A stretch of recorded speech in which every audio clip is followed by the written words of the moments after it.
And that's where we're going to go now. So this so-called passive membrane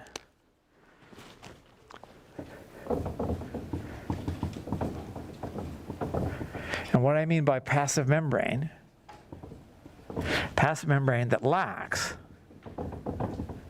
voltage-gated channels cannot support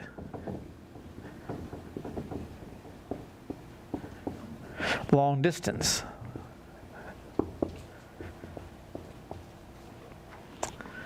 action potential propagation. That's the long and the short of this thought experiment. So how can we manage in a simple system to increase the ability of those potentials to move from place to place? Well, it's a pretty easy solution. We'll redraw this. I'll label this as action potential propagation.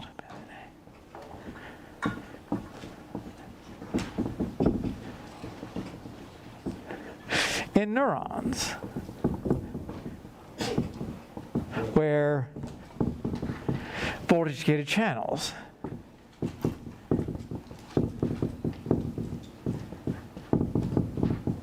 are distributed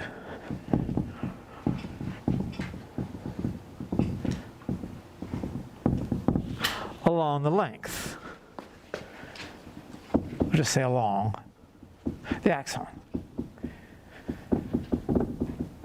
You can read conductal zone.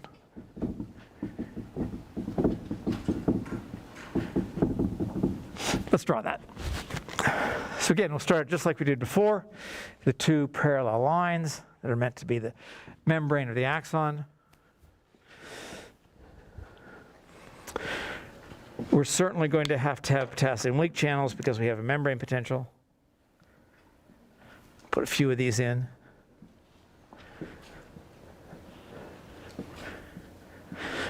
Now, in contrast to what we have above, where the voltage-gated channels are at a single side, in this case, in this thought experiment, we're going to put the voltage-gated channels more or less beside one another. And they're not going to be restricted to one site. They're going to be distributed along the membrane.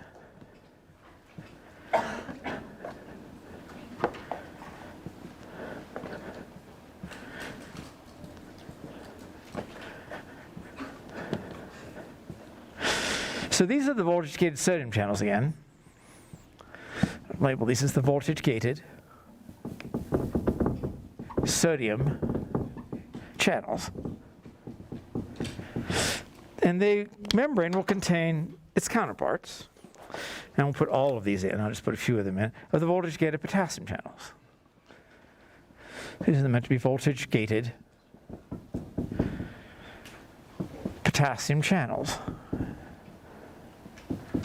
And we'll put them along the membrane, distribute them along the membrane as we go.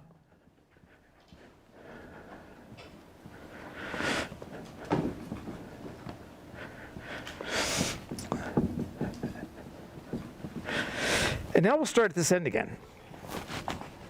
And we'll imagine that in some way we've provided positive charge. It could be, as the question from the back of the room asked earlier, where's it come from? It could come from opening of those ligand-gated channels, those neurotransmitter-operated channels, or we could actually inject positive charge. It doesn't matter, because what we're going to think about is how we're going to use the positive charge on the inside of the cell to open the voltage-gated sodium channels.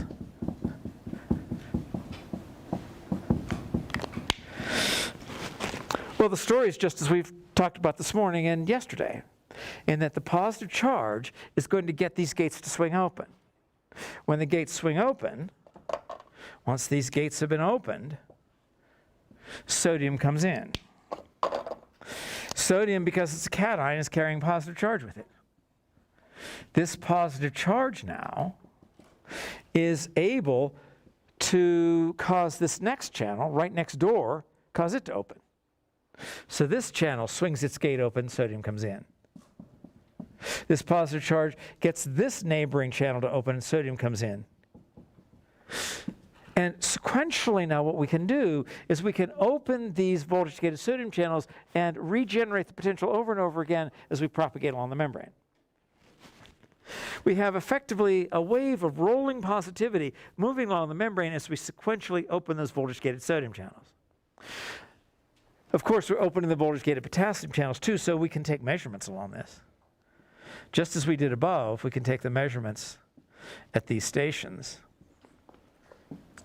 But now, instead of what we saw above where the potential got smaller and smaller, what we see now is because we can regenerate the actual potential at each point, that the membrane potential goes from -70 to +40 and back down again. And at each time we take a measurement like this, we go from -70 to +40 and back down again.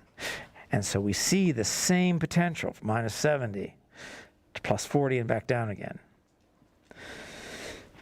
The actual potential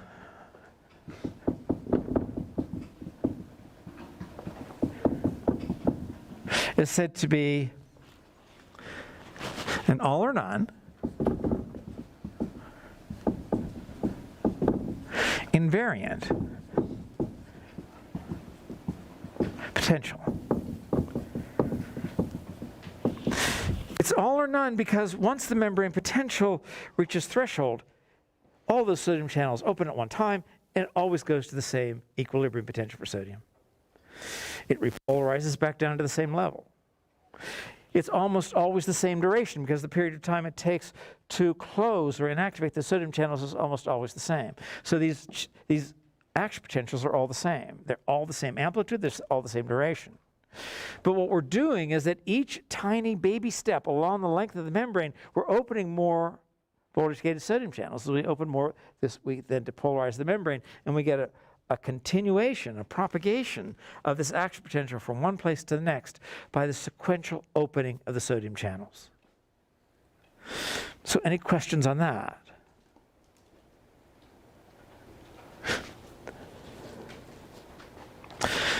So let's spell it out. The actual potential is propagated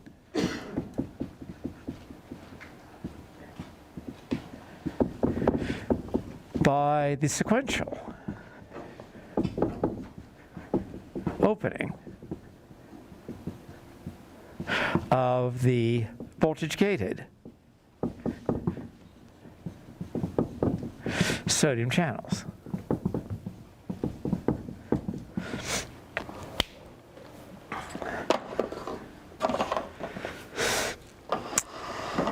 About as fast as we can conduct a potential in a membrane like this, where these sodium channels are evenly distributed and the potassium channels are evenly distributed along the membrane, about as fast as we can propagate this is about 1 meter per second. Let's take a minute and see why that propagation velocity is so slow. The answer largely has to do with the characteristics of the biological membrane. If we think about the biological membrane, it's a phospholipid bilayer.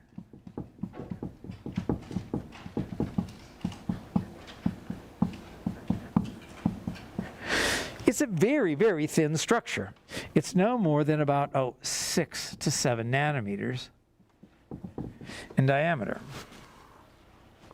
And because of these hydrophobic tails, it's a very good insulator.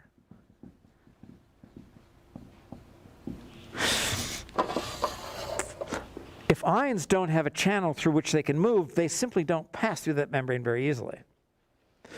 Because it's such a good insulator and because it's so thin, what we can do is we can line up positive charges on the outside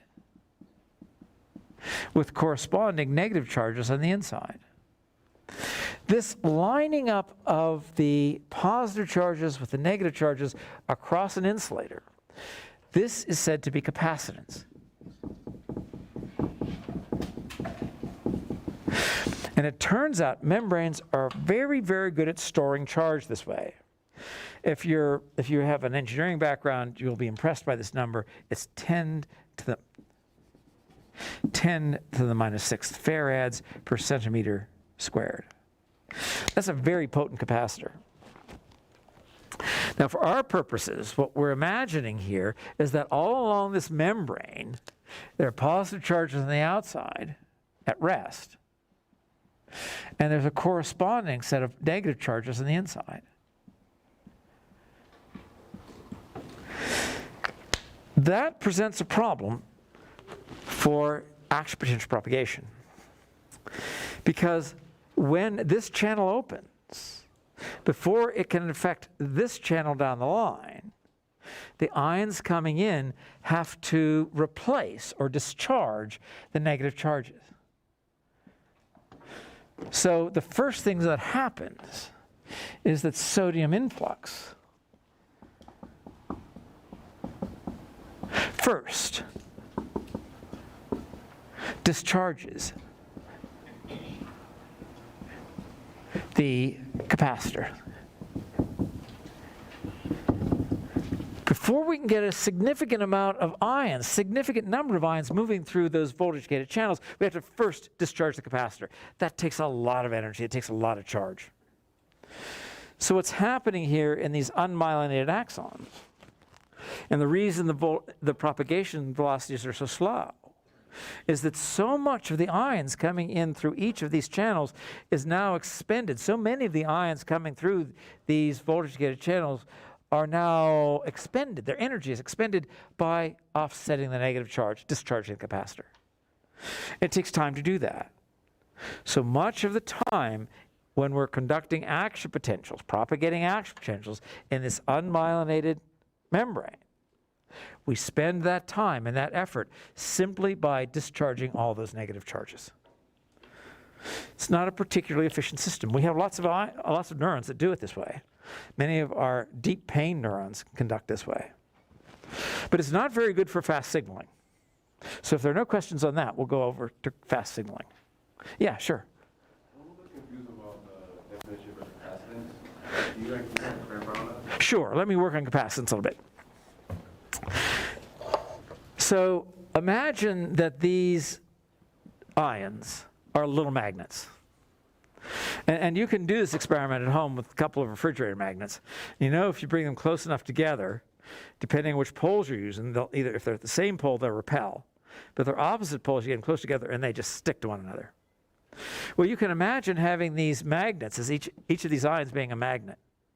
It can't directly interact with one another, but this membrane is so thin that they can actually be held together. They're held in position because of the electromagnetic fields. They're being held together by this, because the electromagnetic fields can extend across this non-conducting region. It's as though you can imagine if you had an electric wire. You can imagine that you can imagine that you could touch that electric wire and you're not going to get shocked because the electrons can't move. I'm sorry. You can wrap that electrical wire in electrical tape. And you can imagine touching that wire on the electrical tape and you won't get shocked because of the insulating characteristics. The electrons can't flow through that electrical tape. Well, you could also take another example of that electrical tape, and rather than using a membrane, you could use an electric tape, and you could separate charge across that. Because it won't charge, the charge won't cross that insulating layer of the electrical tape. Just as these charges won't cross the insulating layer of the hydrophobic tails. So we have these electromagnetic fields that are really, really close to one another, and they're being held by these powerful magnets. The electromagnetic fields and the ions are being held in that place. But they can't move, they can't go anywhere because they're stuck to each other by the electromagnetic fields, but the only way they interact with one another is across the insulation. I'm not sure I answered your question or not. Could you ask it again? I'll take another swing at it. I was just wondering, so I didn't know what you meant by what it means. So just search up the definition of it. What does that ability of the system have? Yeah, it's just an ability to separate charge across an insulating membrane. And this number that I put up here, 10 to the minus 6 farads per centimeter squared, a farad is just a measurement of the number of charges. and I can't remember what the number, it's a big number. And a farad is a description of the number of charges, and this is saying if we had a centimeter of membrane, that we'd have 10 to the minus 6 farads, which is just a ton of charge. Because we start measuring these charges in moles. And when you convert farads to moles, you just get a whole bunch of these charges. So you have really millions and millions and millions of charges along the membrane that are now interacting with one another across the insulating layer of the membrane itself. And the capacitance is just simply defined as the ability to separate charge across that insulating membrane. And the better the insulator, the more charge you can separate. And the thinner the insulator, the better you can separate it. Yes? So the entrance of the sodium ion through the membrane disrupts the capacitance? Yes. The charge, so obviously you're bringing in a positively charged molecule, and it'll somehow disrupt the negative charges that are lining up to the inside of the membrane? Exactly. So what she's saying is, are you telling me that when this positive charged sodium comes in, that it has now one-for-one displace the negative charge which has previously been lined up along the membrane? That's exactly right. We have to displace or change positions of the sodium for the negative charge. And until we discharge the capacitor in that way, we can't significantly move ions through the membrane, through the channels. So we spend a lot of energy in this unmyelinated axon simply using the positive charge coming through the voltage-gated channels to offset or negate or discharge or replace those negative charges. That's the function of the capacitor. This becomes important when we start talking about the next set of characters, and I'll put this in the back board. On the back board here, I want to talk about action potential propagation.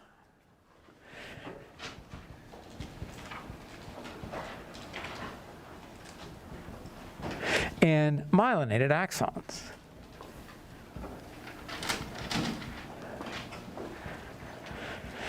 Now, in the upper panel, we talked about having all of those voltage-gated channels lined up close to one another, but now we're going to separate them from one another. We're going to keep them apart.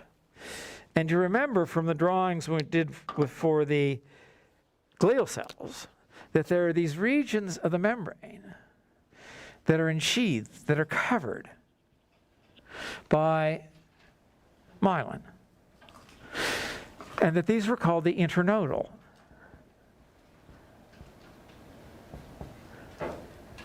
Regions. And then there were naked areas of membrane where the myelin was absent. And the naked regions of membrane where we had no myelin were given another name. These are called the nodes Ranvier.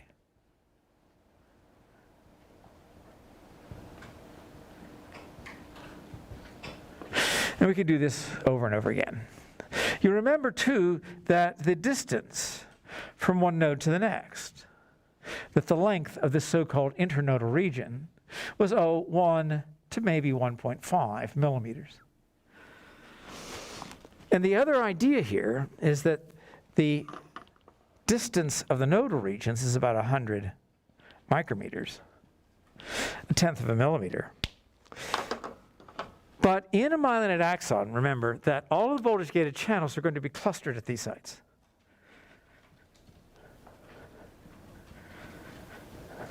So in green, we have the voltage-gated sodium channels.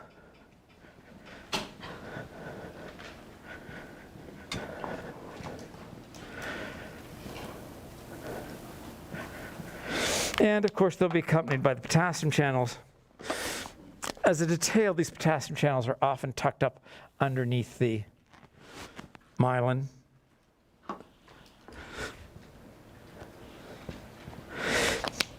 But what we want to think about here is what's going to happen when we do the same thing in this environment as we did above. That is, what happens when we begin to apply positive charge. And these guys are all gated, of course. And when we begin to get some form of positive charge on the inside of the membrane, and this may, again, result from our own injection of charge, or it could come from positive charge on the input region of the neuron. That positive charge will tell these voltage-gated sodium channels to open. When the gate swings open, more positive charge comes in the form of sodium. And if we reach threshold, pretty much all of these voltage-gated sodium channels are going to open almost simultaneously, and they're going to provide sodium ions. Those sodium ions are positively charged, so you could imagine that these sodium ions could take a walk down to the next node.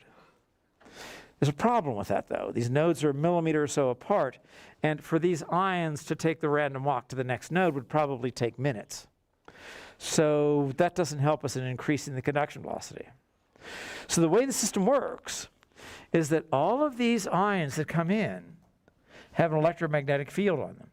The same kind of electromagnetic field we talked about above, where they were plastered one against the other across that dielectric, across the phospholipid bilayer. I'm over time.